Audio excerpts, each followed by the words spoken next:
Псковський аеродром атакувало НАТО. Такі версії активно поширюють не лише навіжені російські коментатори у мережі, а й російська пропаганда. Чому це гарний сигнал для України? Це пояснили в аналітичному ресурсі Deep State. Про невідомі влучні дрони, а ще про затишне відчуття так званої СВО на російській Брянщині, танкові бої 3-ї штурмової бригади, філігранне паркування дронів камікадзе від наших прикордонників і про крилаті українські «Нептуни», які можуть не лише потопити крейсер «Москва», а й готуються невдовзі полетіти просто на російські міста. Події 553-го дня Великої війни у матеріалі Олексія Пасака.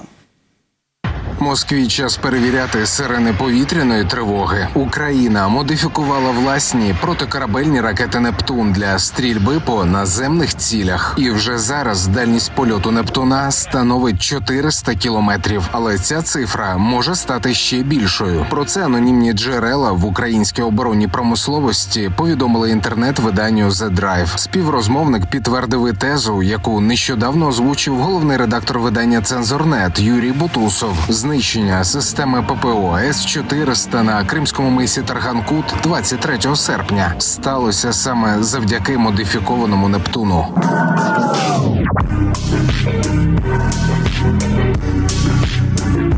Крилаті ракети українського виробництва – це дуже добре. А поки що настрій Великої війни для тилових російських міст створюють невідомі дрони, як цієї ночі. І найгучніше у Пскові. Короче, там взрывы сейчас ебейшие, там горит все, нахуй, что может и нельзя.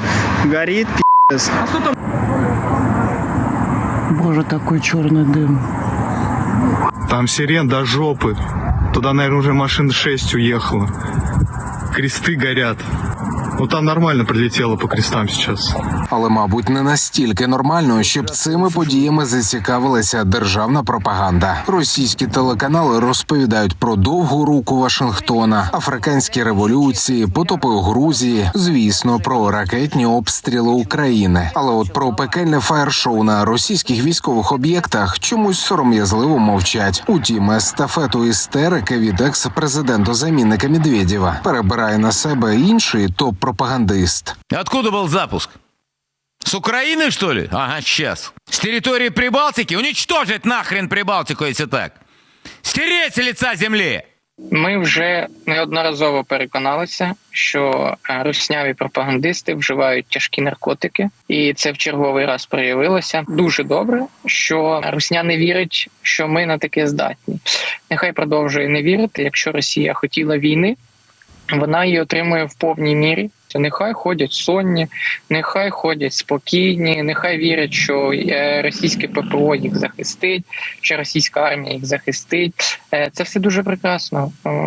Нехай продовжують в тому ж дусі, а ми будемо робити свою роботу. Дуже продуктивна атака, дуже суттєва, і сподіваємося, що вона не остання. Атака точно не остання. А поки страхітлива відповідь Росії всім країнам НАТО обмежується заявами в інтернеті. Або сумним Путіним, який за кілька годин після нальоту дронів міркує про економічний розвиток на черговій зустрічі. Заслужений Оленяр Шойгу чергово відвідує військовий завод, але чомусь вже ні про що не жартує. Мабуть, йому болить не лише за невідомі дрони, а й ще за російське прикордоння, яке чомусь опинилося дуже близько до так званої зони СВО. Пиздец забором, машине пиздец, прямо у дома ебало. Справді, якась дивна дивина. Росія почала війну, але чомусь отримує не блискавичну перемогу, а постійні прильоти на Брянщині. І оскільки Пригожин уже здійснив свій від'ємний зліт, то емоції додають рядові пропагандисти-військори. У меня вот только один вопрос. Вот эти вот все, Конашенковы, вся эта вот эта хуйта из телевизора. Вот просто мне ответьте на один вопрос. Это ли ваши цели СВО? Вы за этим гнались, и когда все это кончится? Я думаю, такой вопрос не только у меня, а у всей нашей необъятной, страны.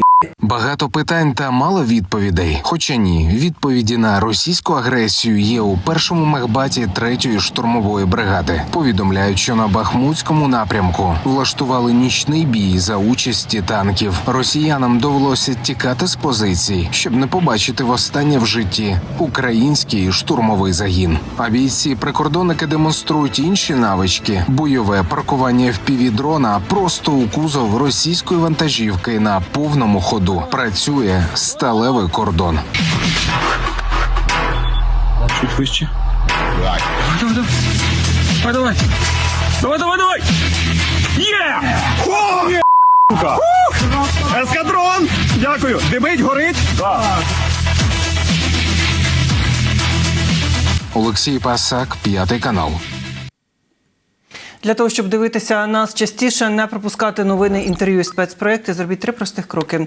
Підпишіться на YouTube 5, лайкніть і напишіть коментар. Для вас це секундна справа, а для нас просування в YouTube-просторі на вищі щаблі. 35 сутичок за добу. Про ситуацію на фронті звітує Генеральний штаб. Окупанти намагаються відтіснити українське військо поблизу Мар'їнки Донецької області. Проте марно. Атаку Збройні сили відбили. Кепські справи у ворога біля Малої Токмачки Запорізької області. Натомість Сили оборони України продовжують наступати на Мелітопольському відтинку фронту і закріплюються на досягнутих позиціях, знищуючи окупантів. Так, авіація Сил оборони та підрозділи ракетних військ ліквідували пункт управління та станцію радіоелектронної боротьби супротивника. Також окупанти залишились без 4 зенітно-ракетних комплексів та складу військової техніки.